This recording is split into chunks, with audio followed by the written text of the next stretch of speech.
Hello logofer, दिनैनि गोदान video नोंथांमोन बयखौबो आंनि रसमिनारि इउटिउब चेनेलाव फिनखेबसे बरायना लाहरो सो लोगोफोर नोंथांमोना दि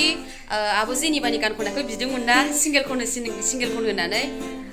सो बिदिबा दिनै आब' जेनिबाखौ खननोसै आरो नै खननो रेडि जानानै दं ओमफ्राय फंबाया गिटार दामगोन ओमफ्राय जों गासैबो दा ज' दोंसे खनगोन आरो स' बिदिबा गान खननायखौ स्टार्ट खालामसै